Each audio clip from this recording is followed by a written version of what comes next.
Today, former Vice President Atiku Abubakar and former governors Nasir El-Rufai, Aminu Tambuwa all visited former President Muhammadu Buhari. Is this the beginning of the coalition they've been talking about? And hundreds of River State citizens and residents trooped to the street in Port Harcourt in protest of the state of emergency rule.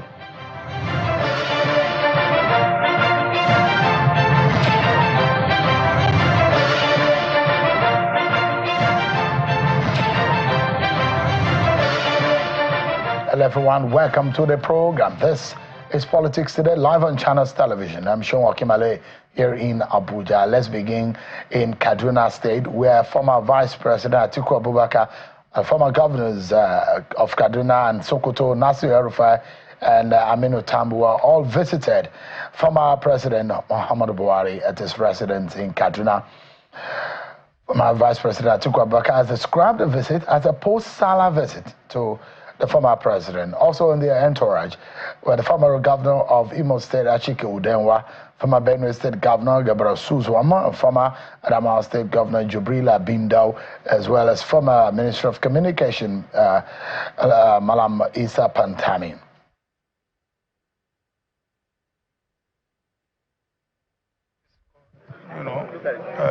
That's all. To friends and relatives, Salah greetings. Don't I have a right to be friends to anybody again, whether political or non-political?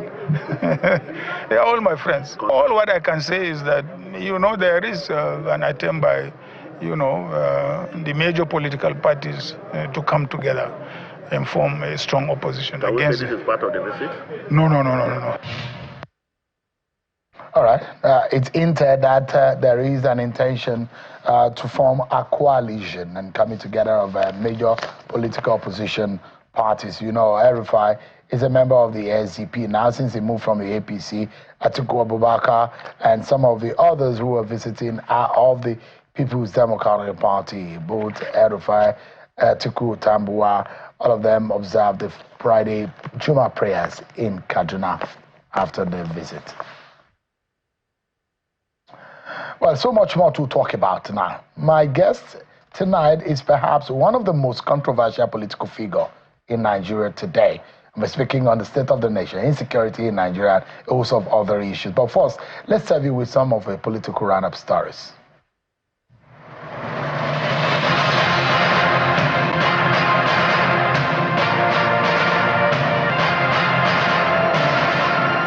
Ahead of the 2027 general elections, stakeholders of the All Progressives Congress APC Abia State chapter have agreed to come under one umbrella as a united family to deliver President Bola Tinubu and wrest power from the Governor Alex Oti-led Labour Party.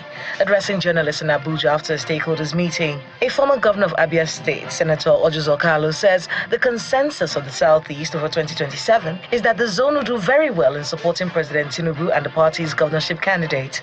The meeting was attended by the APC National Welfare Secretary Donatus Wampa, Minister of State for Labor and Employment Nkiruka Onyejocha, and former Commissioner of Finance Obinna Oriako, among others. President Tinubu, he was not very happy on the situation of Abia. And I gave him my word that we are going to work hard. We are going to work hard to bring back Abia to be very strong union like any other state. Some concerned legal practitioners have expressed deep concern over the appointment of Justice I.N. Nzuku as the acting chief judge of Imo State. The lawyers, under the banner of Lawyers for Civil Liberty, have described the appointment as unconstitutional as it undermines the entire structure of judicial order. They pointed out that it was done in disregard of Section 271, subsection 4 of the 1999 Constitution as amended. The person that was appointed is actually the fourth in line, that is the fourth most senior, which is actually against the provisions of the Constitution, is against the traditions of the judiciary, which is the tradition of hierarchy. Hundreds of indigenous people and residents of Idemili North local government areas have endorsed Governor Chukwuma Soludo for a second term. The endorsement forms, signed by some indigents of the area, were presented to the Deputy Governor on behalf of Governor Chukwuma Soludo. At another event, Governor Soludo received members of the All Progressives Congress (APC) and the People's Democratic Party (PDP) into the All Progressives Grand Alliance. The defectors pledged their allegiance to APCA and to Governor Soludo ahead of the November polls. While welcoming them into the party, Governor Soludo assured them of equal membership. One state, one people, one agenda. That's our philosophy. What I see is one indivisible Anambra State. One people, one agenda, and that agenda is the transformation and development of Anambra State. The governor of Edo State, Monday Okpebolo, says he is open to constructive criticism, which he believes will only help him improve in his governance of the state. The governor, who disclosed this while responding to the leadership of labor unions who lauded him over recent actions taken regarding the welfare of workers in the state, notes that his administration is delivering good governance as a result of keying into President Bola Tinubu's renewed hope agenda.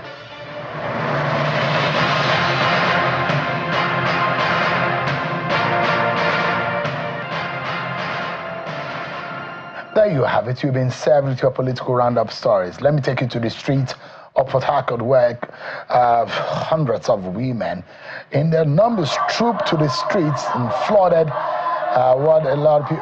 Aba Road area of Port Harcourt, demanding the reinstatement of the suspended governor of Rivers State, Siminalayi Fubara, and his deputy, Ms. Ngozi Odru. A protest which began along the major road and advanced to the Rivers State Government House featured women and protesters carrying placards with inscriptions such as "Bring back Fubara, save our democracy, is a lot different from Rivers State, and God of justice, arise for Rivers State," chanting songs of solidarity. And the women described themselves as mothers and wives and appealing to President Bola Tinubu to lift the suspension on Governor Fubara and reinstate all democratic institutions in the state.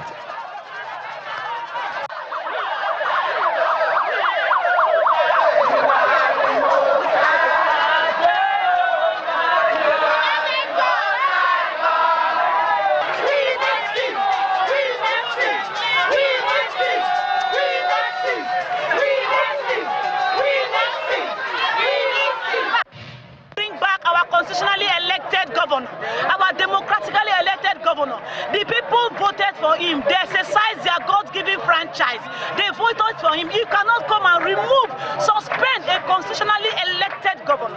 Bring back Siminalayi Fubara Joseph is our simple assignment. All right, well, those are the words from some of the leaders of the protesters earlier today in Port Harcourt, Rivers State. Well, let's move to our major conversation tonight, largely about insecurity in the northeastern region of the country and the state of the nation. You remember when the governor of Borno State warned that the jihadists and the terrorist group Boko Haram is making what it looks like a comeback after its fighters have staged a series of attacks and seized control of some parts of the state. Governor Babangana Zulum called for more military assistance for soldiers fighting the insurgency. He specifically asked for more presence of the military in the area, and I asked the Nigerian government not to downplay what has become a major fear, but the government at the federal level is saying that security in the country has improved in the last 18 months.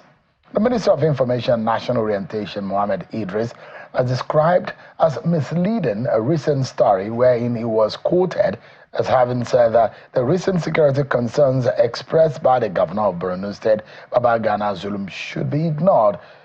Governor Zulum has said that the Islamist group Boko Haram has renewed its attacks and kidnappings in the state, would lead to pushback from security forces who have recently diverted most of their energies in the northwestern region of the country. Let me remind you of what Governor Zulum said.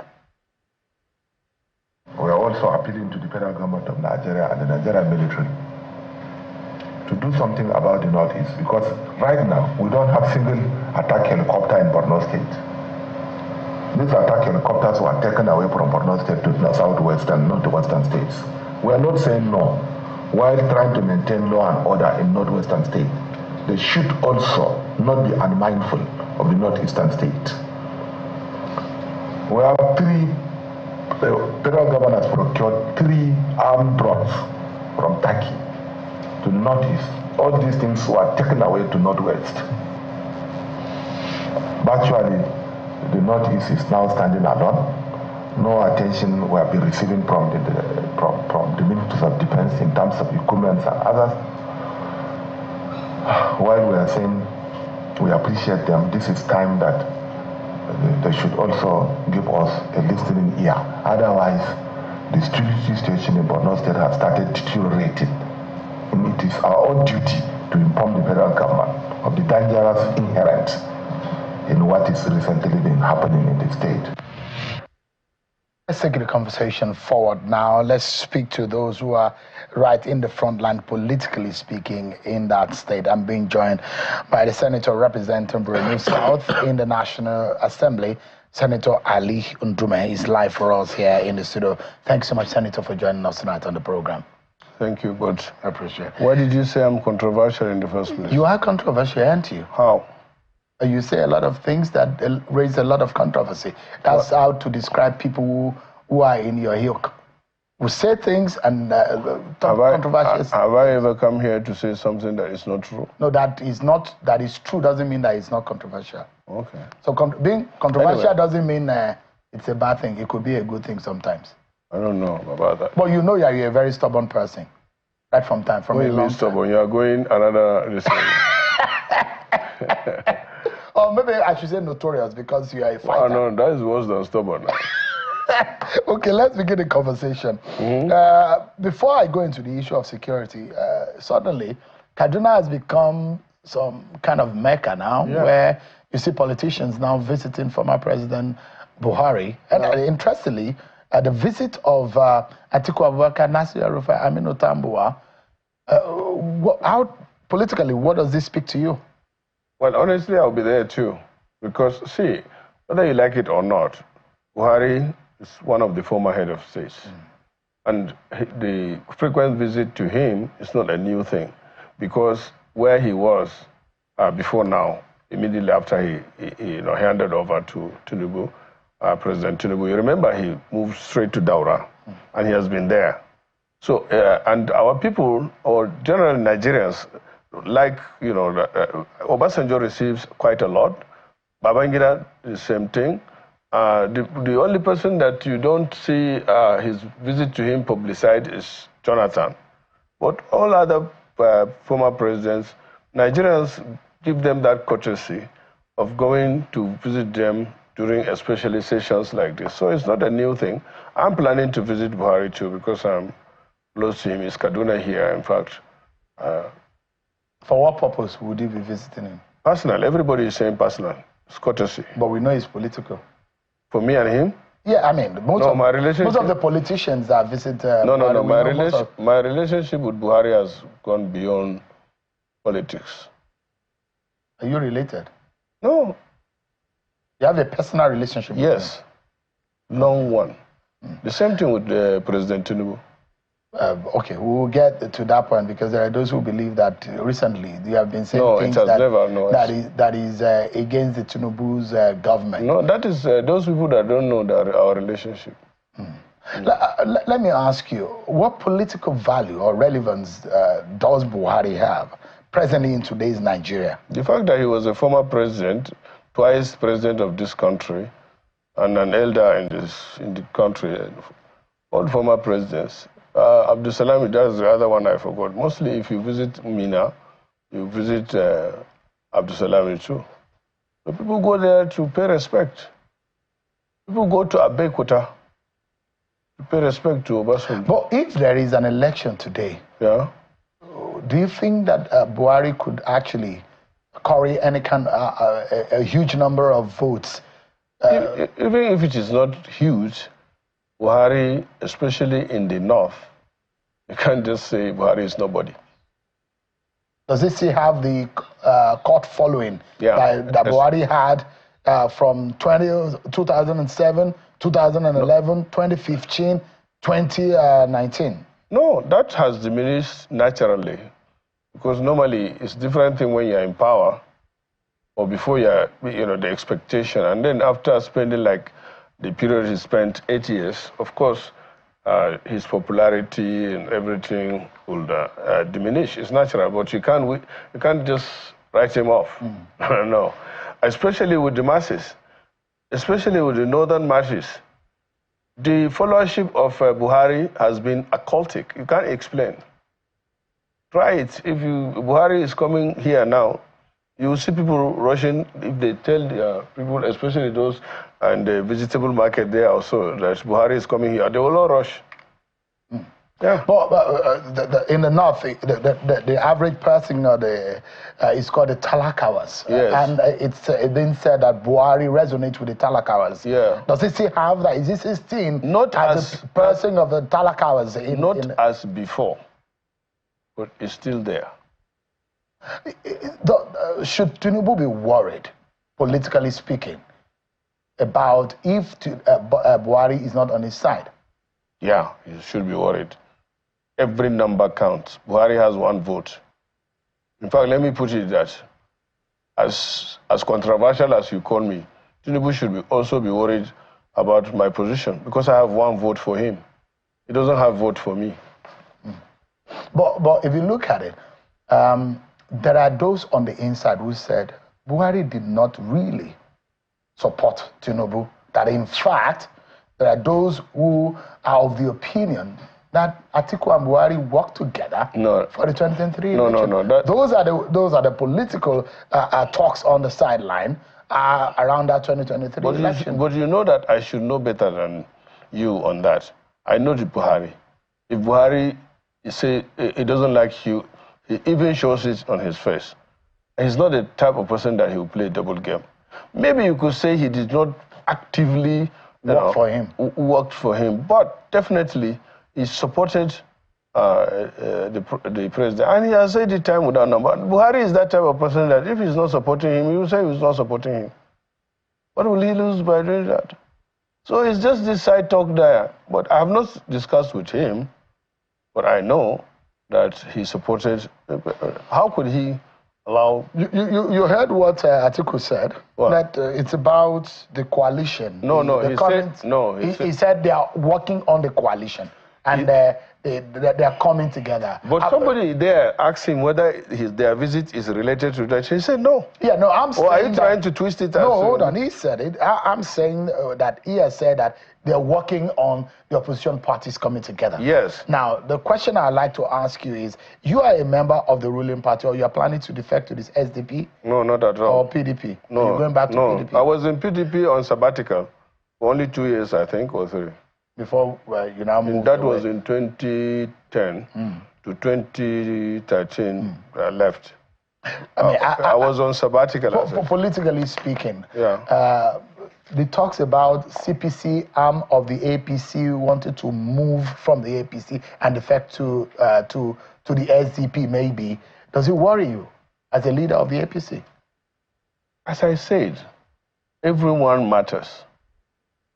APC should be worried about what's going on, or at least they should not just brush it aside as most or some of the leadership in the APC are doing. You can't do anything. No. Every vote matters. But why would people want to move from the ruling party? Yeah, of course. What is going on the inside? Why? Politics is about interest now. If people see that their interests will not be served very well in a particular place, they move. Especially in Nigeria, where politics is more of platform, not ideology. So people can move around, and it doesn't prick their conscience. But there are some people that are not even ready to move around. They stick to it. There are some people that have been in PDP since day one. They have never moved, like Bode George. And like Nyesom Wike. Yeah, Nyesom Wike has never moved, changed his party. But now, you can't say where he is. Maybe he's APC. APC, yeah. Because he is in the one cabinet. leg, one leg is in PDP and the other leg is in APC. Yeah. But you look at it, what do you think are the grievances of some people in the APC, making them think, having a double thought about?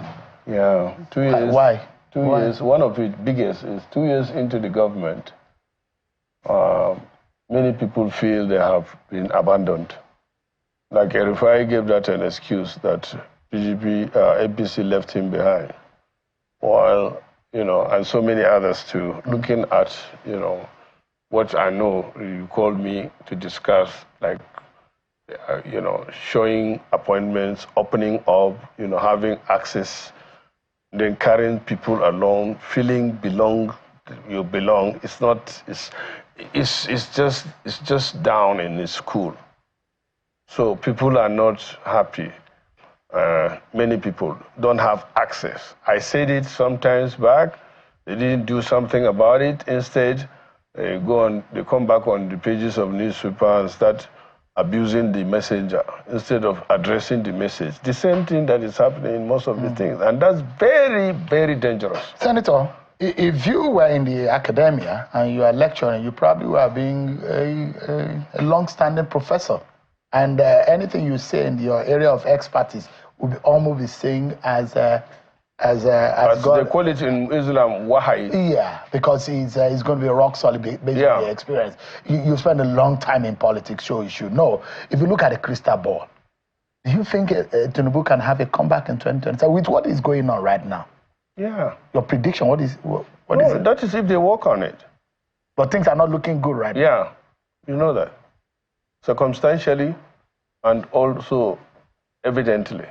Why I say circumstantially is because there is a global turndown that contributes to the economic downturn, increase in inflation, the downturn in the value of naira.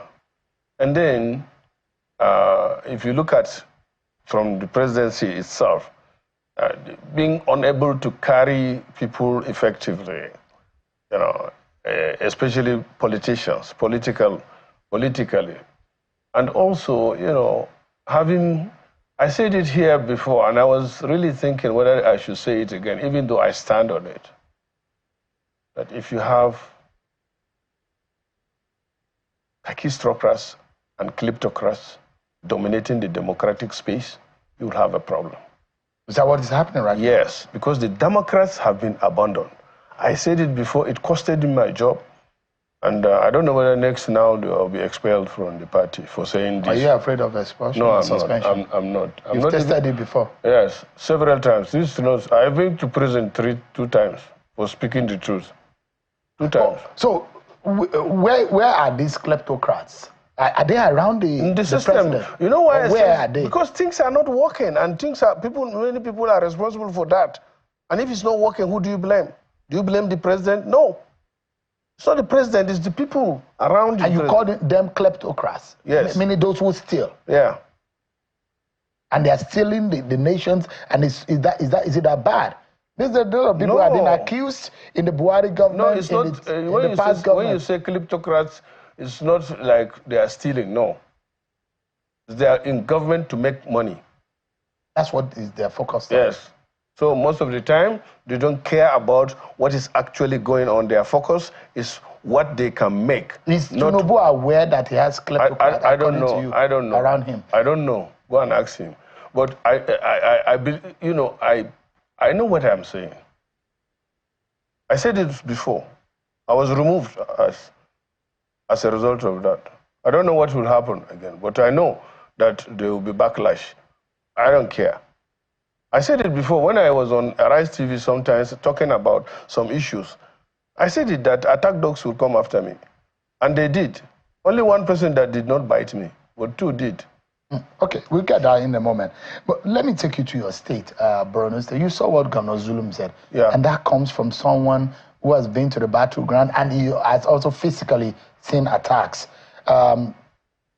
Is there anything to worry about? I thought that things are I'm worried. I'm worried here. I'm worried. I told you sometimes back, remember when this White Rico was attacked and where we lost a major in Damboa, you know, from, you know. Yeah. So these things, and then last time they attacked Sabongari, displaced them, the governor called an emergency meeting of the expanded security. And what the governor said there is true. And he's so worried about it. He also came there just yesterday and called another emergency meeting for us to go and see those service chiefs. We visited the Chief of Army Staff, we visited the Chief of Naval Staff, we visited Chief of Air Staff. Chief of Air Staff, we visited Minister of Works, and then he visited, that is after that, because it was evening and I was fasting, we had to excuse. He also visited Minister of Planning, all in the same day. Today, he went back. That was what brought him. And he called us and said, look, this thing is getting out of hand. What do we do? Let's go and talk to these service chiefs to see whether they can up their game to see. And this, to be honest with you, they are trying. But let me give you a sad thing that comes out of this. After the governor and our 8 emirs, all the service chiefs agreed that there is the need for him to come here, talk to those that matters in the area of security about the situation in Borno and the relapse and the such. And then the minister somewhere was saying that Nigerians should ignore Zulum. I felt very bad. He said he didn't. And this is part of what I call where you have kakitocrats in the system. If somebody knows what he's doing as a minister, he should be able to run to Zulum and ask for what he can do to assist him, not to just sit down in his comfort. In fact, I even understand that he's out of the country when he issued that statement that the governor should be ignored. How can you ignore the chief security officer of the state? Well, he said that it was misinterpreted in what he said. I hope so. But then, for me, he's not a minister of information. Instead, I think he should be called Minister of Misinformation. I mean, is that fair to refer to him? That's not fair. Okay, if you say so. But he misinformed people. So do I call him Minister of Information? That is his title, that is his role. Okay, but for me, he misinformed people. But I mean, you look at it, Senator, the governor said there is some kind of diversion. Well, not the word diversion may not be the right word.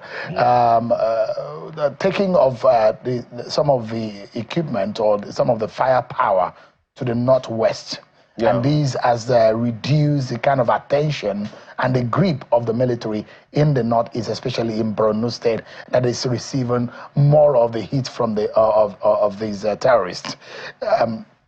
What do we do then?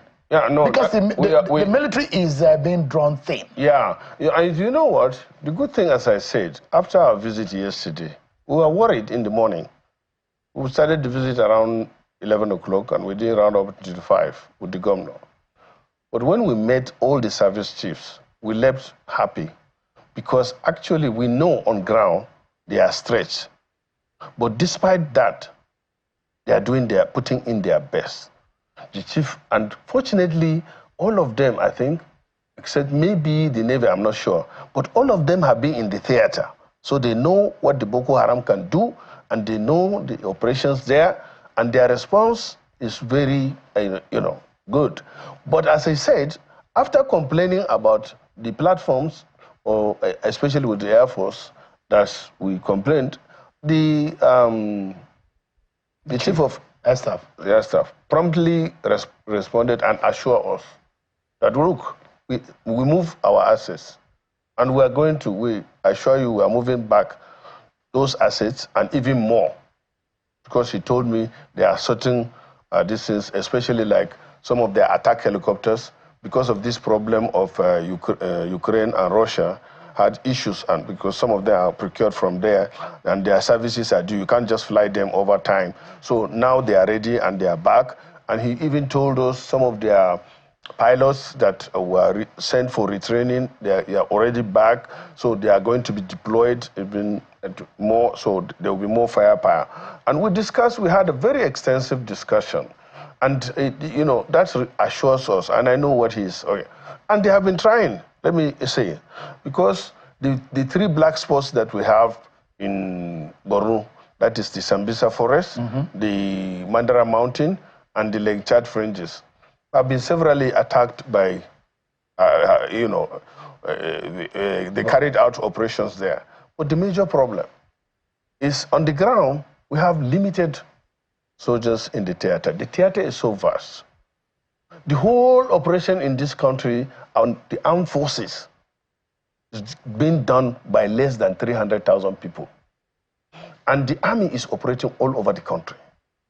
I don't think there are 2 states or more in this country that there is no army intervention. And the police, they are overstretched, maintaining civil discipline, and they are not. But the president, part of his campaign promise is to get more boots on the ground. Yeah, that's it. And that's what we are calling for. They should do that.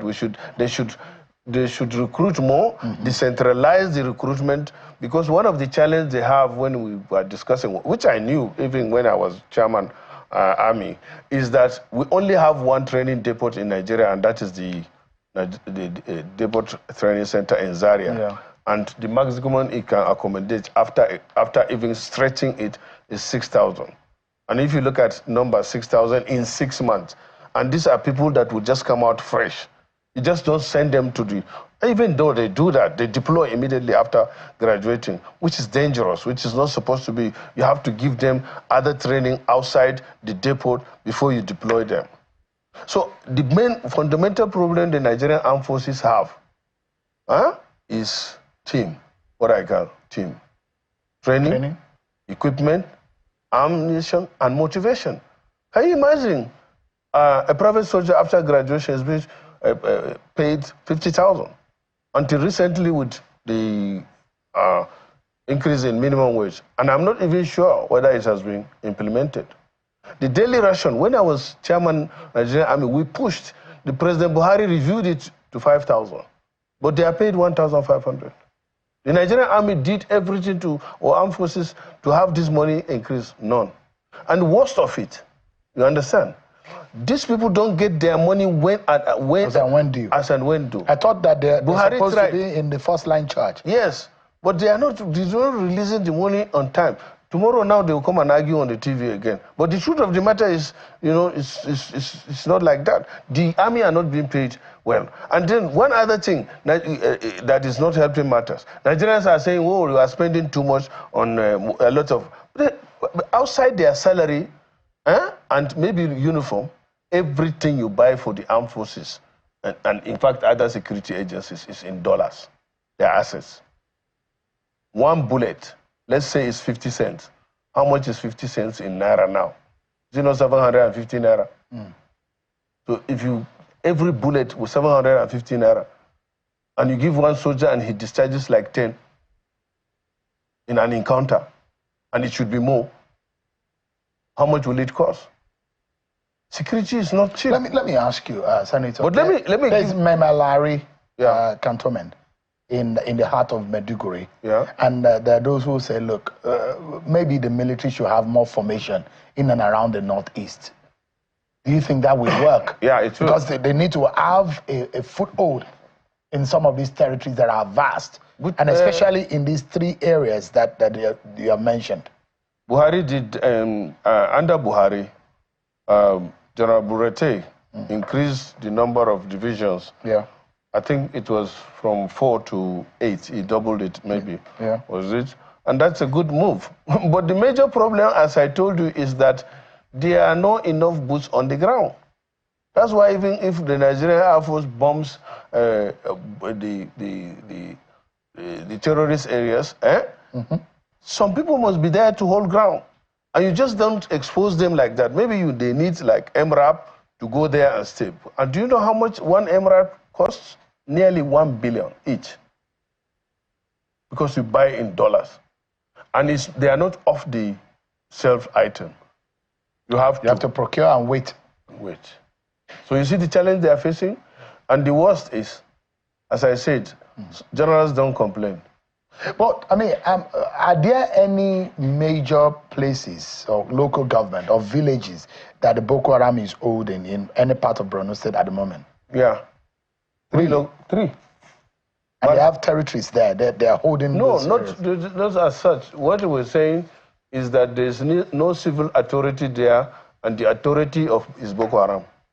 Three of them? Yes. Which are these areas? Gudumbari, Marte, and Abadam. Yeah. No civil authorities there? Yeah, none. So Boko Haram is governing those areas. What about those ammunitions that are given to the locals? Like Sabonga. No, they are repentant Boko Haram members who are now being said to have like a local cover and protecting. They are trying their best. Let me tell you, for example, my local government, which is one of the black spots, and Damboa local government, all are in my constituency. As I'm speaking to you now, the terrorists have dislodged the Nigerian army in Wajirko and Sabongari because that is their major route connecting Sambisa and the Mandara Mountain in my local government. And you know why that happened? It's because the brigade is in Damboa and they don't have enough boots on the ground, equipment on the ground, and the technology on the ground. Otherwise, before they come, they will be able to see them and they will be able to prepare and act appropriately. But as you see, when they try to stand them, then we incur casualties. From November last year to date, there were over 252 attacks in Borno State. And somebody is saying that they should ignore the governor. We have lost more than 100 soldiers. We have lost nearly 300 civilians. Even though our soldiers gallantly killed over 800 of the terrorists within this period. But I imagine that from the report and what we see, that in the last almost 2 years of Bola Tinubu government, there is a lot of victories and a lot of grounds that have been covered by the military, and we thought that things have gotten better. No, we can't say things are getting better. No, we can't also say things are getting worse. No. Well, how would you describe the state of security? That is the problem. It's like a stagnated situation. But because when you say, oh, we are getting it right today, tomorrow you hear another thing. Just last week, even though this is a different issue, but in Plateau here, in Bokos, you can understand, it's just a challenge too. Lakurawa came later. In Sokoto, Kebi, Zebi. Even day before yesterday or 2 days ago, they attacked. That of Katsina is the same thing. But if you are made the Minister of Defense today, what would you do? Would you do anything different? But I can't do anything. The president is the chief commander-in-chief. That's why I say let the president forget about everything and concentrate on at most three things. What are those? Security, welfare of citizens, economy. Is he not concentrating on those? I don't know. You are in this government? Yeah. So you don't know? Even if he is, I'm saying that his attention should go there. That's number one. All right. And then, in fact, if it is possible, it should create state of emergency in those three areas. Not in the states?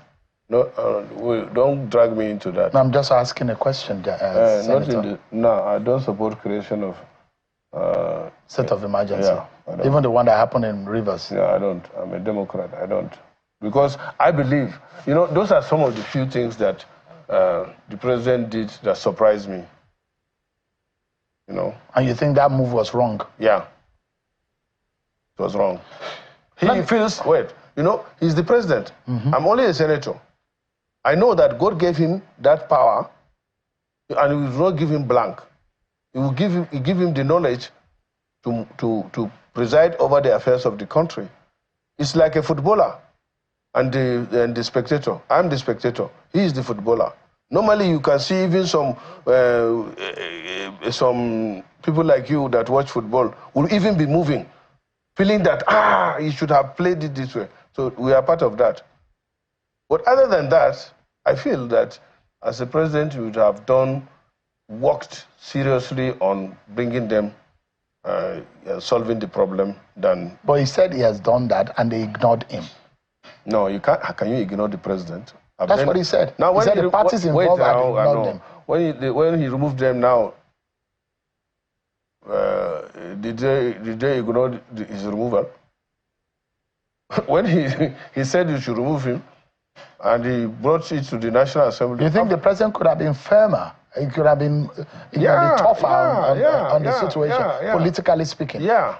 Call them, sit them down, and say, look, go and sort your problem. What is your problem? And that's why, you know, even though he doesn't have military background, that's how I give it. That's why I give it to Obasanjo. He warn you before he take action. Remember, he too, you know... He declared state of emergency. But after... Similar to this? No, not similar. No, it's similar to it. It was visible in Plateau State, he did. Okay. You remember? But that was wrong too. What is wrong is wrong. Let's take a breather, Senator. And when we come back, there's a lot of backlash on statements made by Senator Ali Ndume about the appointments under Bola Tinubu, and in fact, what he said in terms of borrowings. There are those who believe in this government that Senator Ali Ndume wants to divide the nation and is unfair in his criticism of the situation. We'll be hearing from Senator Ali Ndume after this break, everyone. Join us again.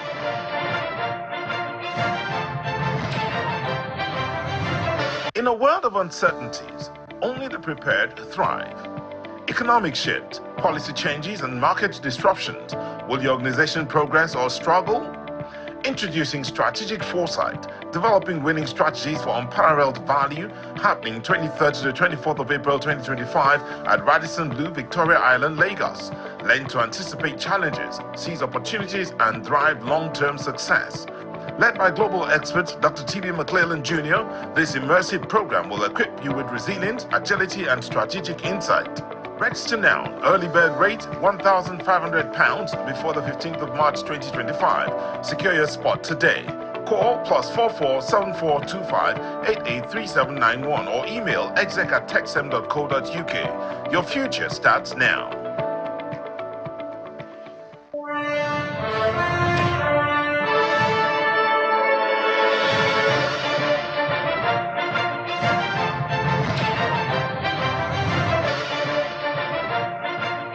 Thanks so much, everyone. The senator representing Borno South in the National Assembly, Senator Ali Ndume, is my guest on the program, and we'll be speaking about the state of the nation and some issues relating to the affairs under the Bola Tinubu government. Senator, you have criticized the appointment under this government, and you said that, in your words, there are more Yorubas, and in fact, the Lagos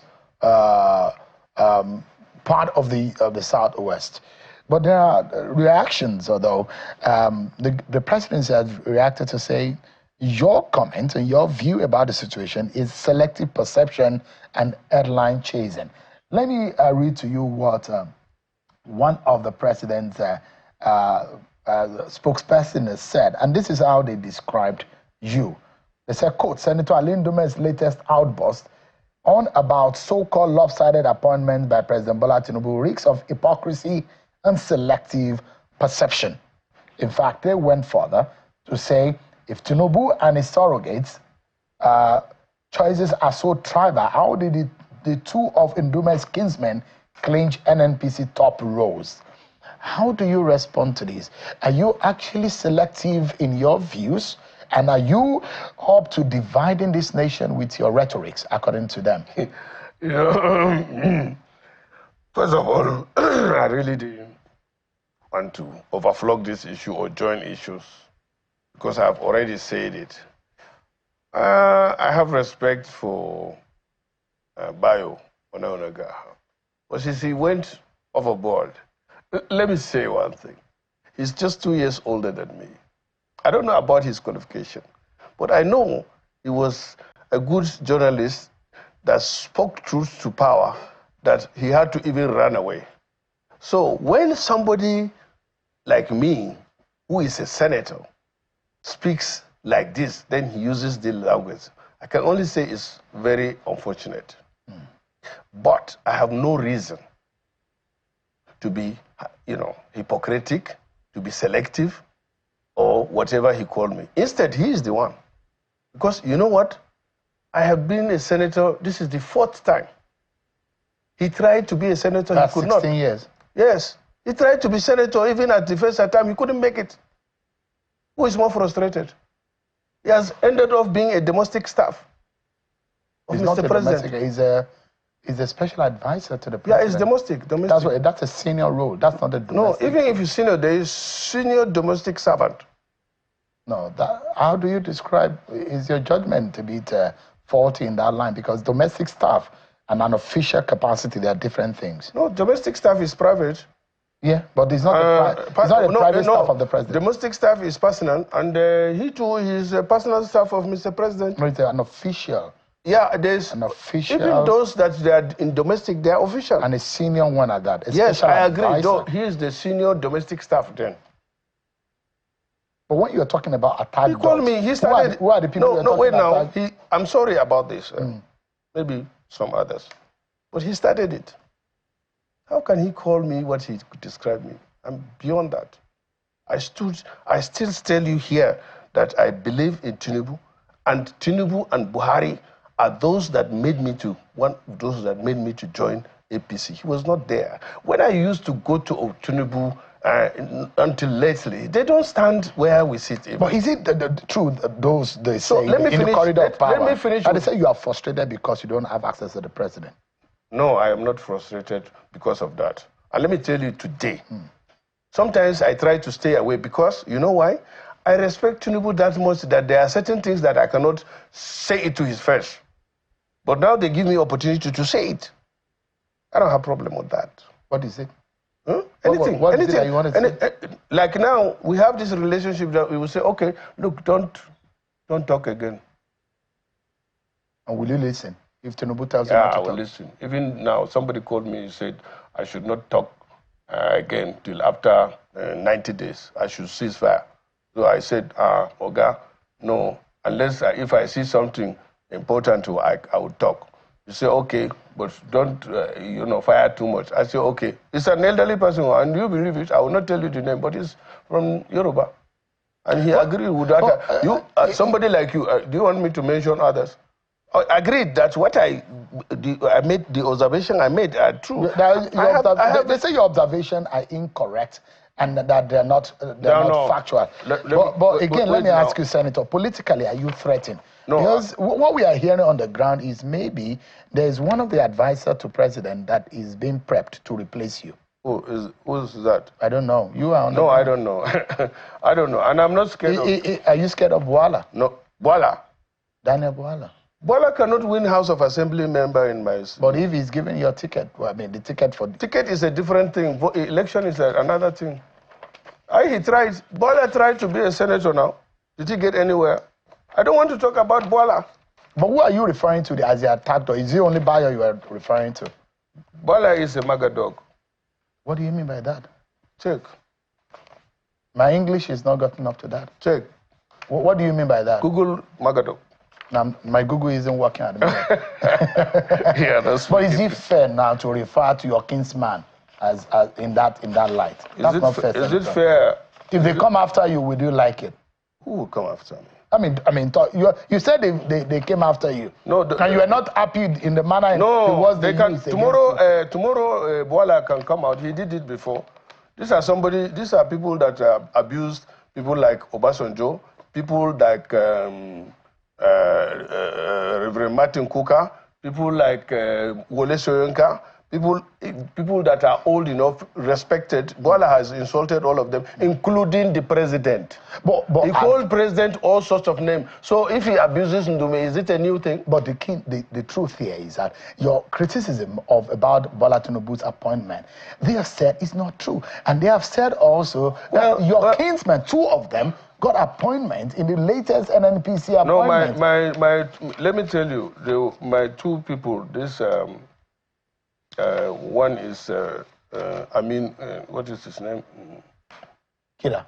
Kida is close to me. He is an expert in the oil sector. And the president wants somebody for that. And he fits that. That is not the could have been anybody from any part of the country. Wait now. That is not the type of appointment I'm criticizing. If you are talking about merit as Bayo is trying to talk about, why don't they conduct exams or interview? Advertise for the job. I'm not talking about employment. I'm talking about political appointments, which the Constitution defines how it should be done. If you are accusing the president of nepotism. No, I'm not using that word. I don't like that word. That is the interpretation of what you That is what your you inferred. That is your interpretation. You said they are lopsided. Yes. The In fact, I'm calling, lopsided. wait now, I'm doing this to call the attention of Mr. President, and I'm happy. The only person that responded appropriately is Sunday Dare. And you know what? He is the one that knows, I know, that is closer to Tinubu. He was his press man, he was his chief of staff, and you could see his response. He tried to not insult me now, but come up with figures. He came out with the figures. Unfortunately, it was not comprehensive enough, and he withdrew that too. But I have my own here. What are your own saying? I have my own 72 so far, as I said. All of them are Yorubas. I'm not talking about north or south. No. All I'm saying is Section 14.3 is clear, and it says that the appointments into political positions or positions should be spread in such a way that no tribe. We remember, do you know that we have 371 officially recognized tribes in Nigeria? And not Yoruba is not two. Yoruba is one. Igbo one. Hausa one. And when you start talking about Hausa Fulani, number one, I'm not a Hausa man. Number two, I'm not a Fulani man. Number three, I'm not even a Kanuri. That is majority in my state. What tribe are you? I'm from. My tribe is so small. You're a minority of the minority. Yes. What tribe are you? So a man, Waha. Waha. Yes, a man who qualified to be senator, and by God's grace, I became a senator. I'm a senator by God's grace.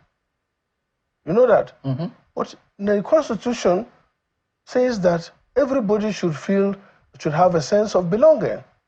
And you know why I came out with this?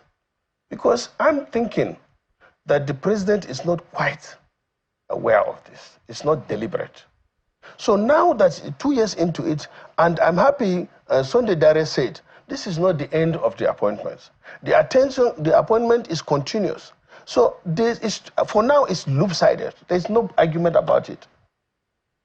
But it can be corrected, and it should be corrected. Is there an undercurrent within your party which you are voicing, or is this a personal observation that you are making? No, it's a personal observation as one, as a Nigerian, two, as a senator. And you want the president to correct some of this? Yes. In the future appointments? Yes. Sunday Dare said, this is not the end of it. And I hope they will now take this or see this as a wake-up call to say, oh. Buhari was criticized for nepotism because in just a moment, in Buhari's government, most of security appointments or most of the service chiefs were said to have been from one region of the country. And Buhari was criticized heavily for that. I criticized him on that. I even confronted him on that. What's the reason is that Buhari is alive in Kaduna. And he gave me the reason. He said, look, Boko Haram has taken over your place. These people are qualified. I want to bring these people, Air Force, Army, and which other one? Navy.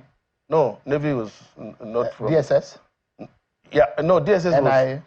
You know, but particularly these two. Say, I want them to go and address this issue. And they are qualified. Can you bring Ndume to go and be chief of army staff? No. But equally people from the other region that but look, I told you, and it was based on seniority. So does it mean that nepotism or these lopsided things see, that is, if we start arguing, ingrained? Here, let me call you out. A friend of mine sent me this. You know, I want to read out the list. Okay. That under the most attacked Buhari, this is what he sent to me. This is what the economic configuration looks like. Petroleum, Katsina Buhari, Minister of Coordinating Economy. On his appointment, he appointed that woman from Ogun, who is the coordinating and the minister. FIRS, he appointed Fowler from Lagos. Stock Exchange from Anambra, Custom from Bauchi, Nimasa from Rivers, Railway from Edo, NICTF from Anambra, Sovereign Wealth was from Imo, Economic Advisor was from Ogun, NNPCL was from Borno, Pencom, Kano, Bureau for Enterprise was from Ondo, Public Procurement was from Anambra, Accountant General was from Kano, and Airport Authority was from Katsina, and NIPOS from Oyo. Well, let me read out that of Tinubu now. Petroleum, he himself. Finance, is a Yoruba. CBN, is a Yoruba. Stock Exchange, is a Yoruba. Custom, is a Yoruba. Inland Revenue, is Yoruba. Pencom, is Yoruba. Nimasa, is Yoruba. Nigerian Railway is Yoruba, NSITF is Yoruba, NNPCL is Yoruba, Accountant General is Yoruba, Public Enterprise is Yoruba, Bureau for Public Procurement is Yoruba, Sovereign Wealth is Yoruba, NIPOS is Yoruba, and Federal Airports Authority is Yoruba. All I'm saying is, these people, whether you collect, you even appoint them from Lagos that dominates the arena, that's not a problem. Because the office that is largely responsible, that helps the presidency about appointments, just a moment. The chief of staff is Yoruba. The secretary of the government of the federation. And Dare himself that responded to me is Yoruba. And Bayo Anonuga too, that called me name is Yoruba. The SGF has been reacting, and this is what, in part, what the SGF has said. He said the government categorically refutes claims of lopsidedness and emphasizes its unwavering commitment to the principles of fairness, equity, and national unity. All appointments are made in strict adherence to the federal character principle as enshrined in Section 14 of the Constitution. He went further to say it is notable to mention that His Excellency President Bola Tinubu believes strongly in the unity of Nigeria and is guided by the ideas of fairness and tenets of justice in all appointments. This administration is dedicated to ensuring that all regions and demographics of the country are adequately represented in its institutions and agencies. The SGF went further to say his office therefore urges the public to disregard unfounded speculations and rely on official government sources for accurate information. The government remains steadfast and in its pursuit of a prosperous, united, and equitable Nigeria in line with the renewed hope agenda of this administration. Pokers of embers of hate and disunity who carry tendentious and unfounded allegations should never be taken seriously by Nigerians. Inquiries with respect to this matter can be channeled through the Office of the Secretary of the Federation, which is official custodian of such appointment. That is the reaction from the Office of the Secretary of the Government. They have the right to do that, but it didn't change. Look, I presented figures here. They say that whatever you have presented is unfounded. The names that I called is not is unfounded. Are you able to tell the president face to face about this? No. As I told you, they make it impossible for you to see Mr. President. Not even me. I feel bad, honestly, when I have to say some of these things. Politically speaking, what are the implications of this?